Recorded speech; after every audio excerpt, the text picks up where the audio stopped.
Après ma première semaine à Tinrir, j'ai retrouvé mon amie Oumeima à Essaouira, une ville touristique située sur la côte atlantique du Maroc.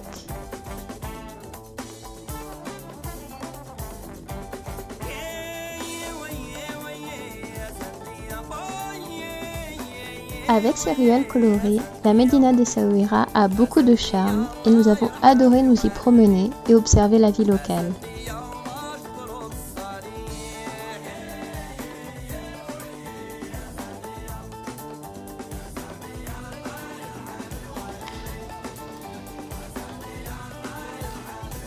Nous avons également passé beaucoup de temps au niveau du port d'Essaouira, qui déborde d'activités à toute heure de la journée.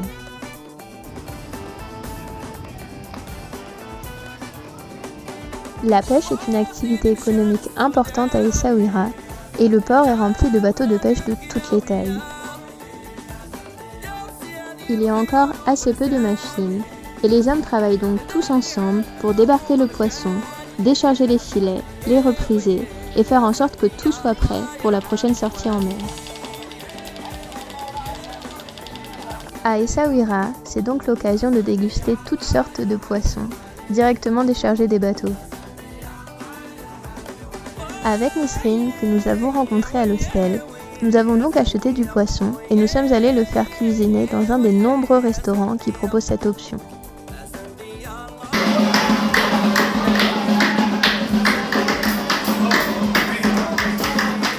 Mais si nous sommes venus à Essaouira, c'est avant tout pour le festival Gnawa qui se déroule tous les ans à la fin du mois de juin. Nous avons trouvé l'ambiance vraiment incroyable, aussi bien au niveau des scènes que dans les rues et même jusque dans l'hostel.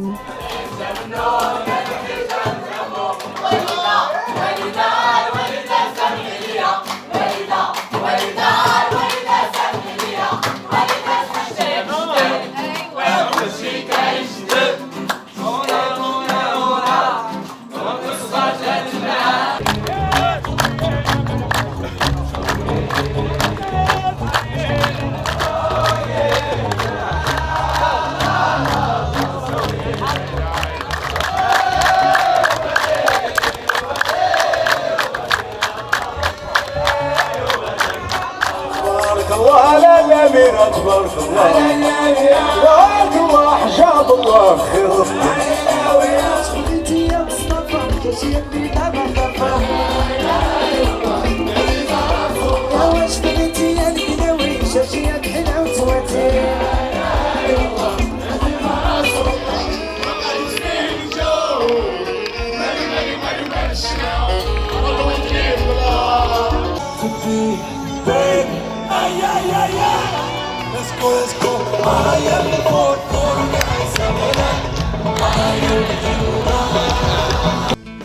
Le troisième jour du festival Gnawa, nous sommes allés toutes les trois, Oumeima, Nisrine et moi, jusqu'à Imsouane, un petit village de pêcheurs situé à une centaine de kilomètres au sud d'Essaouira.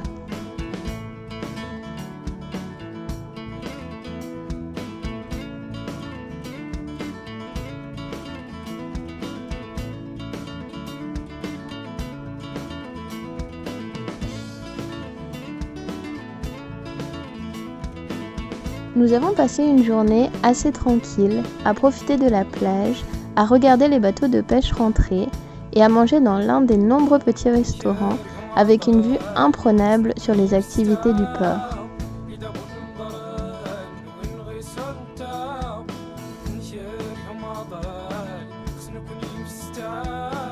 Et puis nous avons dit au revoir à Nisrine pour continuer notre route vers Tarazout, un petit village situé à quelques kilomètres d'Agadir.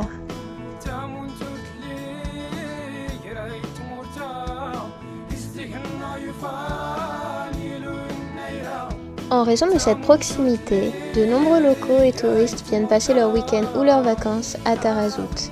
Malgré tout, nous avons beaucoup aimé cet endroit. La grande plage de Tarazout est vraiment très belle, mais c'est surtout la plus petite, au pied du village, qui nous a particulièrement séduites au coucher du soleil, avec les jolies couleurs de fin de journée et les bateaux.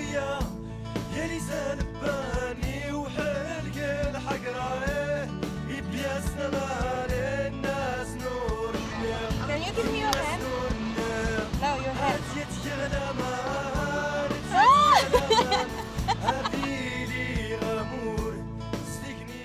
Et puis vers la mi-juillet, je suis allée retrouver Oumaima chez elle, à Casablanca, pour 2 jours de découverte de cette grande ville marocaine.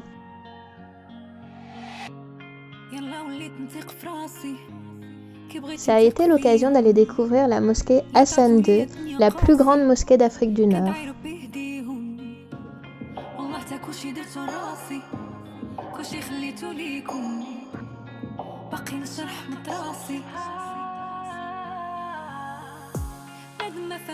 Il y a quelques endroits vraiment jolis à Casablanca, mais c'est surtout le contact avec la famille d'Oumaima que j'ai adoré. Alors encore merci à toute la famille pour votre accueil. Ça a été l'occasion pour moi de tester la fabrication des msemen, ces galettes marocaines que j'aime tant, de porter la djellaba et le hijab et de tester le henné sur les mains. Nous sommes également allés ensemble à un festival de musique shabi, un style de musique populaire arabe.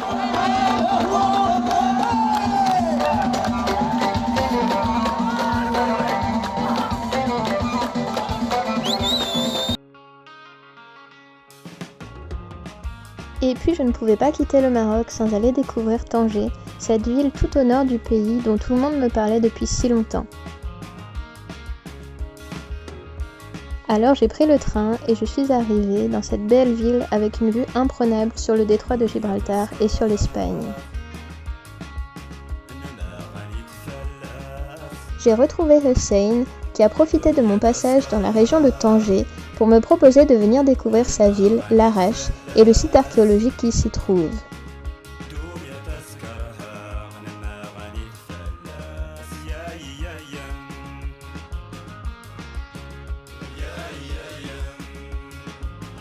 J'ai vraiment été agréablement surprise par Larache, une petite ville assez peu touristique avec sa médina toute blanche et bleue.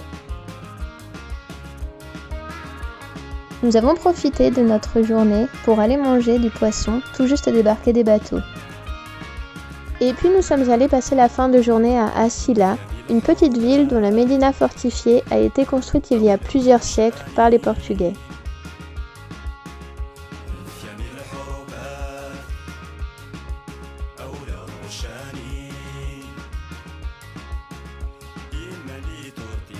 Asila est très touristique en été.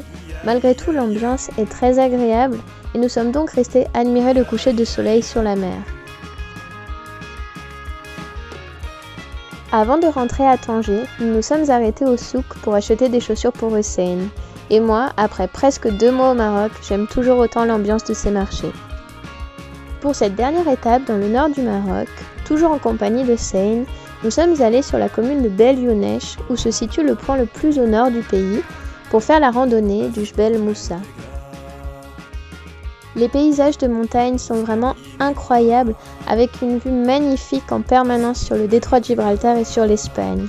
C'est probablement l'une des plus belles randonnées que j'ai pu faire au Maroc. Voici l'Espagne et voici le Maroc.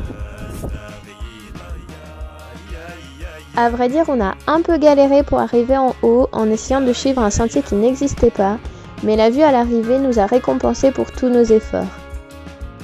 De là-haut, on a une vue à 360 degrés sur 2 continents, l'Europe d'un côté, l'Afrique de l'autre, séparée par le détroit de Gibraltar, et on voit également la Ceuta, une commune espagnole enclavée sur le territoire marocain.